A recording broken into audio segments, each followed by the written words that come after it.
Samedi 19 décembre a eu lieu l'élection de Miss France et c'est Miss Normandie qui a été couronnée Miss France et cette élection a surtout été marquée par des propos antisémites à l'adresse de Miss Provence, la première dauphine de Miss France. Ces propos ont été relayés sur Twitter, ce qui a amené certains de nos responsables politiques à proposer des solutions pour, d'une part, je cite, réguler les réseaux sociaux et, d'autre part, lutter contre l'anonymat sur Internet. De quoi est-il question? C'est justement l'objet de notre médiation numérique du jour. Bonjour à tous, je m'appelle Loïc Gervais, je suis l'auteur du blog médiateurnumérique.org. Aujourd'hui, nous allons parler donc de Miss France et de la régulation des réseaux sociaux. Premier point important en avant-propos, que faut-il faire si vous voyez des propos antisémites sur Twitter? Il ne faut surtout pas y répondre, même pour les condamner, et il ne faut surtout pas les retweeter, même pour les relayer, par exemple, à la police nationale ou à la LICRA. Si vous faites ça, vous leur donnez plus de visibilité, plus d'importance, et c'est très exactement l'effet qu'ils recherchent. Vous pouvez par contre adresser évidemment un tweet de soutien à la victime, ça, je vous encourage très fortement à le faire. Vous pouvez également signaler ces propos sur la plateforme gouvernementale prévue à cet effet, internet-signalement.gouv.fr. Vous copiez l'URL du tweet et vous indiquez en quelques mots la situation, propos antisémites à l'adresse d'une candidate de Miss France par exemple.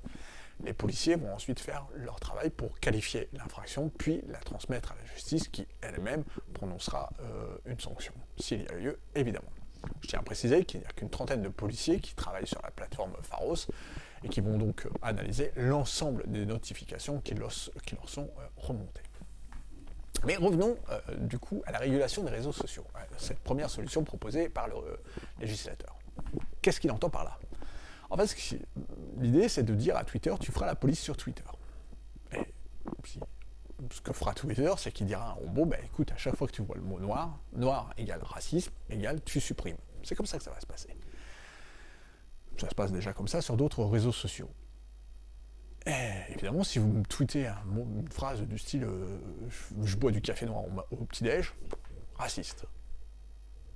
La technologie s'améliorera sûrement, dans tout état de cause, c'est pas ça qui réglera le problème du racisme en France. Rappelons-nous, en 2000, Sonia Rolland, quand elle a été élue Miss France, recevait déjà environ 3000 lettres d'insultes à caractère raciste, des lettres souvent manuscrites et en tout cas anonymes. Ce qui nous amène à notre deuxième point, la lutte contre l'anonymat sur Internet. C'est un vieux serpent de mer et ça va être assez simple, l'anonymat sur Internet, ça là n'existe pas.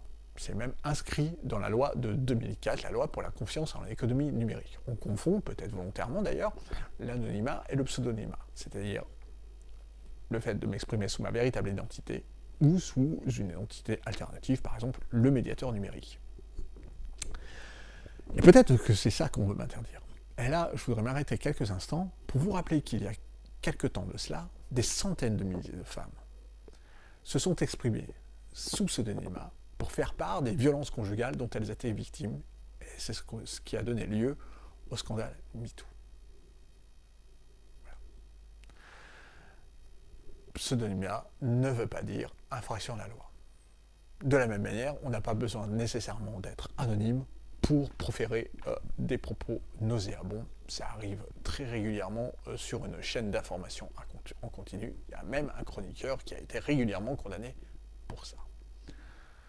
Donc le problème, ce n'est pas les réseaux sociaux, c'est le racisme, l'antisémitisme ou l'homophobie. Salut!